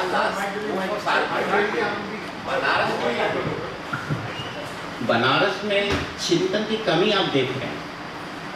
धार्मिक नगरी तो है, पर जो चिंतन होना चाहिए, एक से एक महापुरुष यहाँ से पैदा हुए, 3 रिलीजन यहाँ से जिनका बर्थ है, बुद्धिज्म, सिखिज्म प्लस हिंदुज्म। तो आप कैसे मानते हैं कि ये जो बदलाव दिख रहा है, ये किस परिप्रेक्ष्य में आपका कुछ विचार रखना? दूसरा प्रश्न मैं आपसे पूछ लेता हूँ, वो ज्वालाजी से है। आपने कहा कि जो बनारस का रिवर का जो गंगा का वो है एवोल्यूशन, वो 10,000 to 15,000 ईयर्स का, वो हिमालय के कोरिलेशन में है। आपने एक साथ में एक बात बोली विंध्याचल के ऊपर, और सोनभद्र पे फॉसिल पार्क भी पाए गए, जिसमें लाइफ का बड़ा एविडेंस है।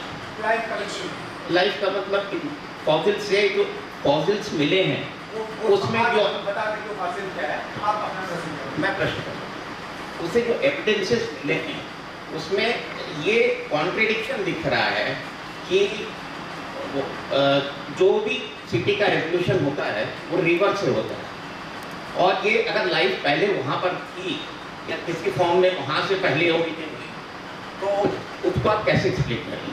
वो बहुत सिंपल है। एक तो सचखंड फॉसिल पार्क को बिल्कुल आप भूल जाइए, वह मैन-मेड नहीं है, अपने यहाँ जैसे ही वह एक नेचुरल फॉर्मेशन है और वह जो फॉसिल है वह यह बताता है, यह प्रमाणित करता है कि सोनभद्र में कभी समुद्र लहरा रहा।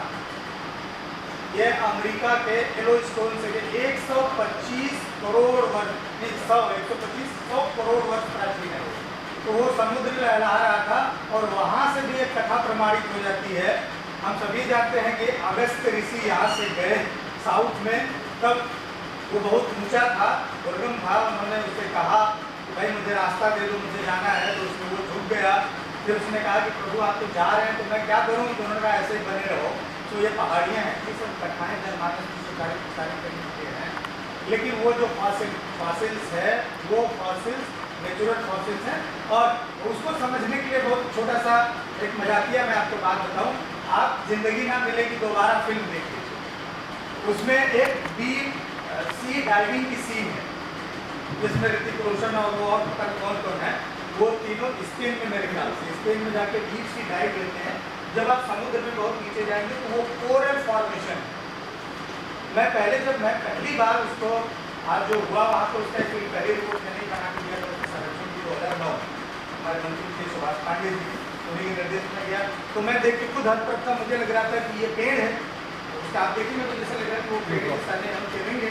तो मुझे वो समझ ही नहीं आ रहा था कि ये पेड़ गिरेंगे तो समुद्र में कैसे हो सकता है। ये मैं काफ़ी पढ़ता रहा, मुझे मेरा कॉन्सेप्ट बिल्कुल क्लियर नहीं हो रहा था। लेकिन जब उस फिल्म में वो सीन मैंने देखी तो बिल्कुल आप एकदम आश्चर्यचकित रह जाएंगे कि वो कोरल्स हैं समुद्र के जो फॉसिलाइज हैं। तो वे तो मैन मेड। दूसरी बात की ये बात आपकी बिल्कुल सही है, सभ्यताएं भी नदियों के किनारे होंगी और संस्कृतियाँ भी नदियों के किनारे होंगी, इसलिए भी पानी बहुत जरूरी है। तो जो मैंने 125 लाख 1000 साल पहले की बात की, वो प्रमाण भी हमें बेलन नदी के ही किनारे मिले हैं। ये जो बेलन नदी ऊपर से ओरिजिनेट होकर गंगा से होते हुए जाके पहुँचने लगती है, उसी बेलन के किनारे बिल्कुल सक्सेसिव लेयर्स में। तो वो बात है। दूसरा आप ऐसे समझें, हिंदुस्तान में जितने प्रस्तर के जो स्टोन फॉर्मेशन है, इसमें अरावली सबसे प्राचीन है, उसके बाद विंध्य सीरीज है और हिमालय सबसे नया है। और हिमालय हम सभी जानते हैं कि वो एशियन प्लेट से टकराव से बना। तो उस टकराव की वजह से, अब यहाँ मैं माउंटेनियर भी हूँ तो मैं इसको समझता तो बहुत अच्छे से हूँ, लेकिन आपको समझाऊँ कैसे कि आप समझें कि इधर से एक ये जो दोनों ये टकरा रही है, तो टकराने के बाद यहाँ जब उसको रोक मिल रही है तो इधर वाला जो पोर्शन होगा सबसे पहले जब इसको दबाएगा तो इधर का पोर्शन सबसे ऊंचा होगा और बाकी इसके इधर के सारे पोर्शन क्रमशः नीचे होते जाएंगे। इसीलिए हिमालय की लंबाई जब शुरू करते हैं पंजाब हिमालय से, कश्मीर हिमालय से और नॉर्थ ईस्ट तक, इसकी पूरी लंबाई 2400 किलोमीटर है और इसकी चौड़ाई 400 किलोमीटर है एवरेज। और उस 400 किलोमीटर में जो सबसे उत्तरी इलाका है उधर वाला तिब्बत वाला, वो सबसे ऊंचाई पे है। एवरेस्ट से लेकर दुनिया की जो सबसे ऊंची सारी चोटियाँ हैं वो सबसे उधर है। फिर इसके बीच में उसको हम लोग ग्रेटर हिमालय कहते हैं। उसके बाद जब थोड़ा सा नीचे आते हैं वो मिडिल हिमालय है, उसमें थोड़ी सी मिडिल लेवल हाइट की चोटियाँ हैं। और जो सबसे निचला इलाका है हमारी तरफ वो शिवालिक हिमालय है। और शायद ये फॉर्मेशन नहीं होता तो ये पूरा उत्तर भारत नहीं होता, क्योंकि इसी फॉर्मेशन की वजह से ये जो ग्रेडियंट है वो उधर से इधर है। इसलिए सारी नदियाँ सबसे पहले उत्तर से दक्षिण की तरफ आती हैं और उधर अरावली है तो अरावली की वजह से ये ढलान इधर है, इसलिए फिर उत्तर से पहले उत्तर से दक्षिण और फिर पश्चिम से पूरब की तरफ आती है। तो इसी जियोलॉजिकल फॉर्मेशन में ये नदी का मैदान बना है। सर मेरा रिक्वेस्ट है कि आप इसको एकदम सही कह रहे हैं फॉसिल पार्क के ऊपर, पर जो कॉन्ट्रडिक्शन दिख रहा है बनारस में, PHU का जियोलॉजी डिपार्टमेंट जो है उसको हाईलाइट करता है कि भाई ये इसका फॉर्मेशन इतना ओल्ड है कि there is it's requires a thorough research. Banaras के ही जियोलॉजी वालों का अध्ययन है जो मैं 40 से 50 साल कह रहा हूँ। मैं खुद जियोलॉजिस्ट हूँ। ये आप से बात करते हैं, ये नदियों वाला उन्हीं का अध्ययन है, ये आर्कियोलॉजी से परिधि से बाहर है। प्रोफेसर नागेश्वर दुबे, आप उनसे बात करें कि विंध्यन फॉर्मेशन और जो फॉर्मेशन है यदि डीप सी के अंदर हो रहा है, मैं एकदम एग्री कर रहा हूँ इस बात से, मैं कहीं डिफर नहीं कर रहा हूँ। मैं बोल रहा हूँ इतना कॉन्ट्रडिक्शन क्योंकि मैसेज डिफरेंट हो जाता है। we can have another session for student को debate, इस बात को हाईलाइट करना चाहिए। कंट्राडिक्शन कहाँ है? कंट्राडिक्शन कहाँ है? हमें कहीं कंट्राडिक्शन नहीं दिख रहा है। मेरा कॉन्सेप्ट बिल्कुल क्लियर है कि कि वो सबसे लेट ये मिट्टी से जमीन मैदान बन रहा है, तो बहुत स्वाभाविक है कि ये चीज़ें बाद में बनेंगी। और जियोलॉजिकल फॉर्मेशन में जब आप जियोलॉजी कहें तो आप ग्लेशियर और इंटर ग्लेशियर पीरियड जानते ही होंगे नहीं, तो इसीलिए ह्यूमन लाइफ है ये जियोलॉजिकल लाइफ की तुलना में तो मेरे ख्याल से 5 सेकंड या 7 सेकंड पहले शुरू होती है 24 घंटे की घड़ी में। दूसरा एक क्वेश्चन आपका था बनारस में पिछले 200 सालों की वैचारिकी में, मेरे ख्याल से यहाँ के साहित्यकारों और विचारकों को देखने को मुझे कहीं नहीं लगता उस रेशियो में यहाँ के विचारकों में कोई कमी आई है। हाँ, इधर कुछ 25-30 सालों में एक चीज़ जरूर दिखाई दे रही है, बनारस की एक प्रवृत्ति में नहीं जानता, ये पहले से किया अभी है कि यहाँ के जो विचारक हैं वो तो बोलते ही नहीं हैं और जो कुछ जानते नहीं है वही भूखों की तरह बोलते हैं। तो शायद ये गलतफहमी कहीं लग रही है कि बनारस में वैचारिकी की कमी होती है। नेक्स्ट क्वेश्चन निवेदन है कि जैसे डिबेट जो पॉइंट्स है उसको हम लोग कपूर साहब के माध्यम से पूरा इंटेक का एक ग्रुप है, मैं अप्रिशिएट करता हूँ, क्योंकि डिबेट में जाएंगे और ज़्यादा पाएंगे। क्योंकि आज का जो सत्र है वो सिर्फ हमारा जो टॉपिक है वाराणसी का ऐतिहासिक पुनरावलोकन, उसके इर्द गिर्द रहे तो दो क्वेश्चन और बस। जी सर। सुभाष जी, एक सवाल है और एक आवश्यकता है परिचय के साथ। हाँ, परिचय। वो ज़्यादा महत्वपूर्ण नहीं है, महत्वपूर्ण सवाल है। जी। मैं ये जानना चाहता हूँ कि आपने बिल्कुल सही कहा कि बाह्य राज्यों के अनुपात में काशी की सैन्य शक्ति उतनी मजबूत नहीं थी, लेकिन इसके बावजूद काशी की धरती पे एक ऐसा घटनाक्रम हुआ जो बार बार दिमाग में सवाल खड़ा करता है। काशी की धरती पे सारनाथ के क्षेत्र से बौद्ध धर्म पूरी दुनिया में प्रचारित प्रसारित हुआ, लेकिन वरुणा नदी के उस पार प्रचारित प्रसारित नहीं हुआ। इसकी मूल वजह क्या है? इस पार जी, उस पार। हाँ, हाँ, क्वेश्चन है, ठीक। नहीं, बहुत बढ़िया क्वेश्चन है। आवश्यकता बाद में बताओ। आवश्यकता में बता ही देते, हो सकता है उससे जुड़ी हो। नहीं, उससे जुड़ी नहीं है। अच्छा, ये ऐसी बात नहीं है। देखिए, बौद्ध धर्म, गौतम बुद्ध भगवान के आने के 2 रास्ते अभी माने जाते हैं, जिसमें जो सबसे प्रबल और प्रमाणिक रास्ता माना जाता है वो यही है कि वो जब बोध गया से चले सासाराम होते हुए मुंडेश्वरी के दाहिने से अहरौरा होते हुए रामनगर होते हुए आए होंगे, और मुझे लगता है कि रामनगर में नाव पकड़े होंगे और राजघाट में उतर गए होंगे। राजघाट से पहले एक जगह है तेलिया नाला घाट। तेलिया नाला जो बहता था, तेलिया नाले पे बहुत बड़ा बौद्ध स्तूप था जिसे कनिंघम ने रिपोर्ट किया हुआ है, आज वो मिसिंग है। तो शहर बनने के दौर में ऐसे बहुत सारी चीज़ें समाप्त हो गई। उसके अतिरिक्त आप जब जाएं शेयरिंग की किताब देखें तो वो कहता है कि बकरिया कुंड के आसपास एक बौद्ध मठ थी, लेकिन मैं उनसे सहमत नहीं, इसलिए कि बकरिया कुंड का जो वर्तमान वो एक मज़ार है वो हमारे द्वारा ही प्रोटेक्टेड है। उसके ऊपर का गुंबद सिर्फ इस्लामिक है, वो भी सर्दियों के द्वारा बनवाया हुआ। उसके नीचे के पिलर और उसका ओरिएंटेशन देखेंगे तो आँख मूंद के आप कह सकते हैं कोई बड़ा मंदिर था जिसका पार्ट है। और उसका सबसे बड़ा प्रमाण है कि भारत कला भवन में जो गोवर्धनधारी कृष्ण की लाइफ साइज मूर्ति है वो उसी बकरिया कुंड से बनी। लेकिन आप जब लाट भैरव चलेंगे तो लाट भैरव को वेंसांग कहता है कि नगर से निकलते ही उसने एक स्तूप और एक स्तंभ देखा। तो ये उसके बाद उसके स्वरूप कैसे कैसे परिवर्तित होते रहे ये देखने की बात है। लेकिन एक बात और हुई, भगवान बुद्ध, ये प्रश्न किसी और ने किया था, भगवान बुद्ध ज्ञान प्राप्ति के बाद 45 वर्ष तक पूरे उत्तर भारत में भ्रमण करते रहे। और ये बात लोगों के मन में बड़ी गलतफहमी है कि पूरे भारत में भ्रमण किए। वो संकीसा से पश्चिम नहीं गए, भागलपुर से पूरब नहीं गए, ऋषिकेश से उत्तर नहीं गए और चुनार से दक्षिण नहीं। ये इसी मैदान में पूरे 45 साल तक चारिका करते रहे। और बरसात के 4 महीने में वो वर्षावास करते थे, जिसमें सबसे ज़्यादा 25 वर्षावास उन्होंने अकेले श्रावस्ती में किया, क्योंकि वो सबसे मजबूत राजा था। और उन्होंने पहला वर्षावास सिर्फ सारनाथ में किया था। जब उन्होंने ज्ञान दिया था, यही आषाढ़ी पूर्णिमा आने वाली है, तो ज्ञान प्राप्ति के बाद उन्होंने आषाढ़ी पूर्णिमा में ज्ञान दिया था, वही वर्षावास उन्होंने सारनाथ में किया है। बाकी पूरा बौद्ध साहित्य जितना मैंने पढ़ा, बार बार होता है कि वो कौशाम्बी से चलते हैं, जाते हैं राजघाट होते हुए, लेकिन वो सारनाथ कभी नहीं जाते हैं।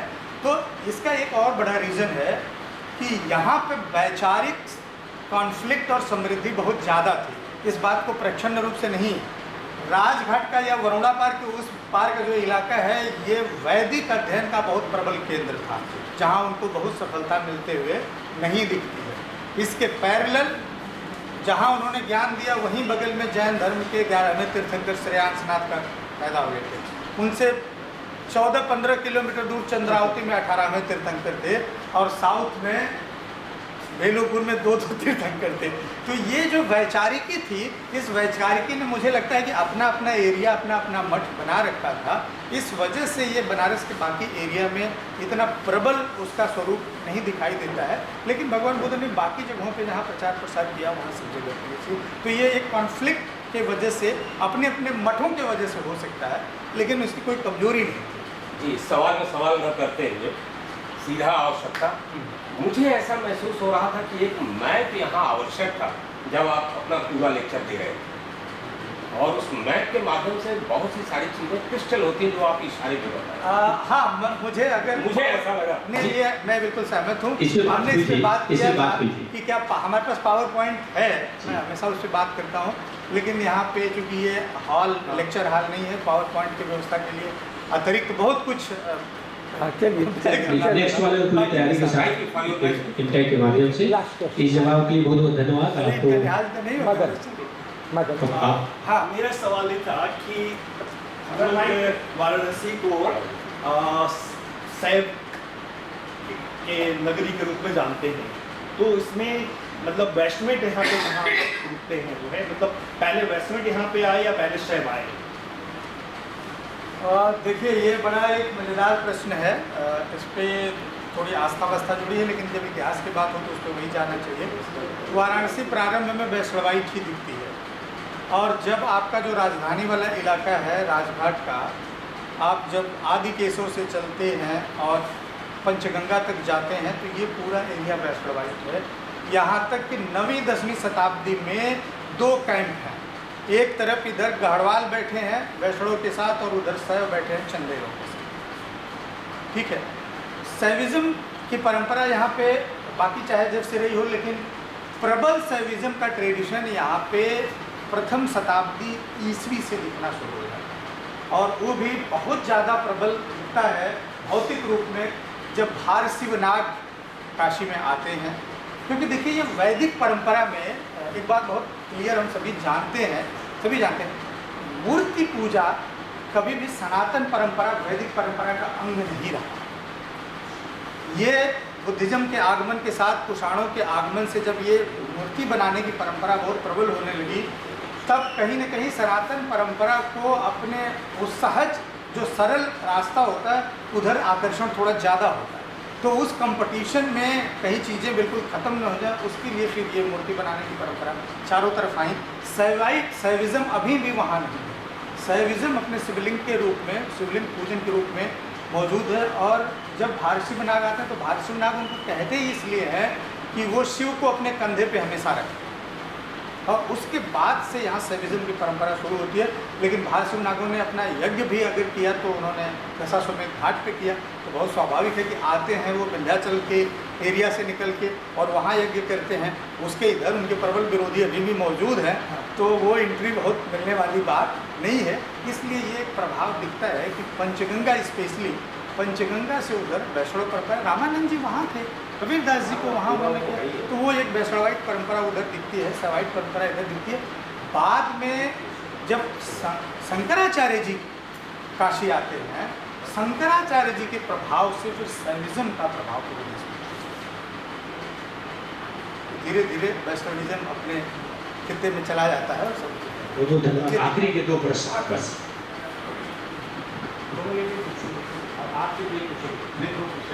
एक ऐड करेंगे, एक क्वेश्चन एक प्रश्न का जवाब देंगे कि रामनगर का उन्होंने क्या किया। नहीं, एक्चुअली जब वाराणसी शहर की बात हो रही है तो एक आर्कोलॉजिकल तथ्य इसमें हम बनारस वाराणसी शब्द को मैं ऐड करना चाहूँगा। सारनाथ म्यूजियम में जस्ट इंटर करते ही एक लाल पत्थर का मथुरा कला की एक मूर्ति है, उसके पीछे एक शॉफ्ट है, उसके पीछे 2000 साल पहले वाराणसी शब्द उसमें उत्कीर्ण है। तो एक मैंने ऐड किया। दूसरा एक क्वेश्चन मेरा है कि जो राजघाट की खुदाई में 7th सेंचुरी BC में जो लाजुली मिली थी वो स्टोन थी। हाँ। तो इस प्रकार से कैसे हमको पता चला कि ये 7th सेंचुरी BC की है, क्योंकि किसी भी स्टोन की कार्बन डेटिंग नहीं हो सकती है। हाँ, बिल्कुल, बहुत बढ़िया प्रश्न। वो आर्कियोलॉजी में वो वाला तो एक आपने उत्तर दिया था। आर्कियोलॉजी में पुरातत्व में जो हम उत्खनन करते हैं उसमें चीज़ों को उनकी डेट करने की बहुत सारी विधाएं हैं और वो हम लेयर की डेट करते जाते हैं। तो अब लेयर की डेट ऐसे होती है जैसे कि हमको बहुत तरह की चीज़ें मिलती हैं, मिट्टी के बर्तन मिलते हैं, इस तरह के मनके मिलते हैं, बहुत सारे और भी तमाम चीज़ें मिलती हैं जो डेटेबल हैं। उनके साथ उनके लेयर से कार्बन्स निकाल के हम कार्बन डेट करते हैं। उनके ऊपर के कार्बन की डेट हो गई या ऊपर से कोई लिखित सामग्री मिल गई, उसके नीचे से कार्बन मिल गया। इस तरह से इतने सारे हमारे रिलेटिव और डायरेक्ट डेटिंग के मेथड हैं जिनसे हम उस लेयर की पहचान करते हैं। स्पेशली वो लपिस लाजुली की डेट हम नहीं कर सकते, लेकिन हमने कहा ना कि उस लेयर की डेट हम लोगों ने जो किया उसकी कार्बन डेट है, उसके नीचे से 8th सेंचुरी BC की, साथ ही जितने मिट्टी के बर्तन मिले हैं उनकी टाइपोलॉजिकल स्टडी में वो उस डेट फ्रेम में फिक्स बैठती हैं। और वो हम लोगों का सौभाग्य रहा है कि हमारे यहाँ उत्तर भारत में एक प्राचीन मृदभांड परंपरा मिलती है जिसको हम लोग कहते हैं NBP। तो NBP के चूँकि अर्ली फेज के नीचे से वो है, इसलिए उसकी डेट बिल्कुल रिलेवेंट और परफेक्ट है, इसलिए उसको रिलेवेंट डेट से मानते हैं। बुद्ध जी का कोई शिष्य या उनकी परंपरा को निभाने वाला बनारसी कोई हुआ कि नहीं? हाँ, अरे बाप रे, ये तो सबसे बड़ा शानदार हुआ कि संघ की स्थापना ही बनारस में हुई। बनारस के पंचवर्गीय भिक्षु तो पहले से यहाँ मौजूद थे, लेकिन उनको उन्होंने पहला ज्ञान दिया, उसके बाद वो यहाँ रह गए। अच्छा, रह गए वो 4 महीना उन्होंने यहाँ व्यतीत किए। वो शिष्य तो रहे ना रहे, शिष्य तो रहे ही, लेकिन बनारस में भगवान बुद्ध ने 4 महीना व्यतीत किया। तो उस समय बनारस का जो सबसे बड़ा व्यापारी था उसका पुत्र यश अपने मित्रों के साथ 2 मित्रों के साथ गया और उसने दीक्षा ली। फिर वो अपनी पत्नी, पिता, माता सबके साथ जाके दीक्षा लिया। फिर उसके प्रभाव से और लोगों ने दीक्षा लिया। तो पहले साल ही संघ वहीं पे ये धर्म संघ की स्थापना हुई और उसमें 52 लोग पहले साल दीक्षित हुए थे काशी में। तो पहली संघ की स्थापना ही काशी में हुई थी। अच्छा, हाँ, तो वो लोग तो यहाँ होंगे। नहीं हुआ फिर बाद में कोई उसका मतलब नहीं है कि मतलब बुद्ध परंपरा? अरे ये पूरी परंपरा सारनाथ के चारों तरफ और काशी में मौजूद है। कि कैसे कहेंगे, सारनाथ का पूरा जो भौतिक विकास समाज जितने भाई अशोक वहाँ क्यों आता है? अगर परंपरा नहीं होती तो अशोक क्यों आते? वहाँ वो स्मारक क्यों बनवाते? उसके बाद 12वीं सदी तक वहाँ अभिलेख लिखवाए जा रहे हैं, इतने मनौती स्तूप हैं मतलब सारनाथ इतना समृद्ध तो कोई दूसरा बौद्ध स्थल है भी नहीं। उदाहरण है ना, पिलर पर ही 3 इंस्क्रिप्शंस हैं और उसमें वो संघ में जो लोग संघ भेद कर रहे हैं उनको सफ़ेद कपड़ा पहना के निकालने की बात कर रहे हैं। वो परंपरा बहुत लंबे समय तक यहाँ पे रही और स्थापना भी संघ की यही हुई।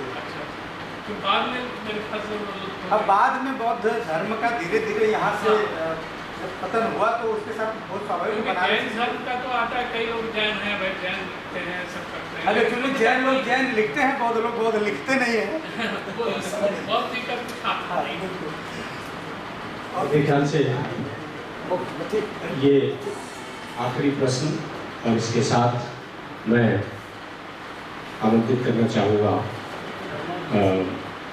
इंटेक के हमारे वाराणसी चैप्टर के कन्वीनर डॉक्टर सुभाष चंद्र यादव जी को एक स्मृति चिन्ह भेंट करेंगे और तत्पश्चात फिर धन्यवाद ज्ञापन के लिए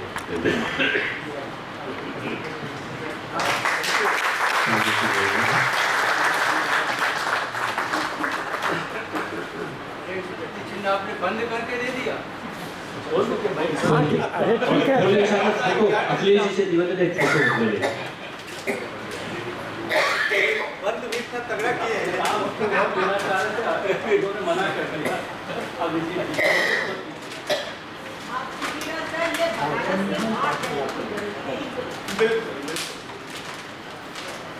भूल गए तो काशी कैसा? क्या बात है, क्या बात, एक बार ताली बनती है जो है इस चुनाव पे। ज्ञान के सागर में गोता लगाने का ये सत्र और इतना शानदार जो चयन है इसको मैं अप्रिशिएट करता हूँ। और मैं आमंत्रित करना चाहूँगा टूरिस्ट गाइड एसोसिएशन के संरक्षक सलाहकार आदरणीय अशोक वर्मा जी को आज के इस सत्र में ये जो शानदार प्रस्तुति रही डॉक्टर सुभाष चंद्र यादव जी का धन्यवाद ज्ञापन। और इसी के साथ आप सभी का मैंडेट, जैसा मैंने कहा कि ये सीरीज ऑफ लेक्चर है, आज ये पहला टॉपिक था। निश्चित तौर पे ये जो जगह है आनंद फानंद में हमने लास्ट मिनट में तय किया, विश्व पर्यावरण दिवस का आज का फायदा उठाया। तो आगे से हम और तैयारी के साथ आएंगे और पीपीटी जो डिवाइस होता है उसके साथ आएंगे। हो सकता है इससे भी बड़ा जगह लेके हम आए।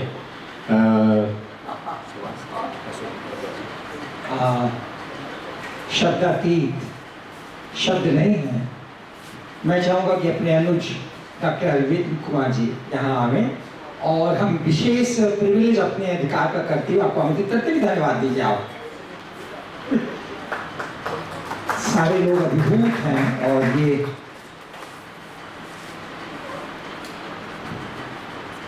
सबसे पहले तो इस सभागार के अंदर उपस्थित जितने भी अग्रज हैं उनको चरण स्पर्श है। यदि वो 65 ईयर से ऊपर है तो इशारा आप समझ रहे होंगे, मैं खुद भी 65 ईयर्स हूँ। जो हम उम्र हैं उनको प्रणाम है, जो छोटे उनको आशीर्वाद है। तो संबोधन की कड़ी में इतना संबोधन पर्याप्त है। सबसे पहले धन्यवाद तो मैं उस विचार को देना चाहूँगा जिस विचार ने आज हम लोगों को यहाँ ला के बैठा। क्या बात। और वो दोनों ही संस्था इंटेक और टूरिज्म, आपको विशेष धन्यवाद है। लेकिन इसके बाद मैं सोच रहा हूँ कि धन्यवाद किसे दूं। सबसे पहले जाहिर सी बात है, ये धन्यवाद यहाँ जितने लोग इस सभागार में बैठे हैं, पहला धन्यवाद आपके खाते में जाता है। आप न होते तो ये कार्यक्रम न होता आज। हाँ, अच्छी बात। और इस बात को कहने में बिल्कुल मैं हिचक नहीं रहा हूँ कि आज एक इतने शानदार लेक्चर से हम दो चार हुए हैं जिसके लिए मेरे पास कोई शब्द नहीं है। बहुत जानकारियां मिली है हमको। और यहीं पे एक चीज कह के सुभाष जी को धन्यवाद दूंगा। सुभाष जी पुस्तक के रूप में ये सब आना चाहिए, वरना जिस डिजिटल के ऊपर हम इतना भरोसा कर रहे हैं, आने वाले वक्त में न जाने क्या हो और फिर हम अपनी विरासत खोज रहे होंगे। तो मैं चाहूंगा कि अगली बार जब हम लोग मिले या थोड़ा वक्त हो तो सुभाष जी की तरफ से पुस्तक फॉर्म में ये आए कि वाराणसी का ऐतिहासिक पुनरावलोकन उस पुस्तक में हो। तो सुभाष जी के लिए एक जोरदार तालियां। और मैं और फिर एक धन्यवाद के लिए तो मैं गुरुवर के चरणों में प्रणाम करूंगा जिन्होंने ऐसे शिष्य को तैयार किया और आज हमारे बीच। एक और क्या धन्यवाद है मेरे पास, खास करके जहाँ पे ये आयोजन हो रहा है, उस बंदे को अगर धन्यवाद नहीं दूंगा तो बड़ी नाइंसाफी हो जाएगी। उसकी सारी टेबल और मेज बाहर है इस समय, और मामला यहाँ भी आर्थिक ही है, तो उसे मैं धन्यवाद देता हूँ। और अंत में इस धन्यवाद की श्रृंखला बहुत लंबी न करते हुए अनाम अज्ञात जो भी ऐसे लोग हैं जिन तक मैं पहुंच नहीं पा रहा हूं लेकिन उनका सहयोग इस कार्यक्रम के अंतर्गत है, मैं उन सभी व्यक्तियों को हृदय से अपनी दोनों संस्थाओं की तरफ से धन्यवाद देता हूं। जय हिंद, जय भारत।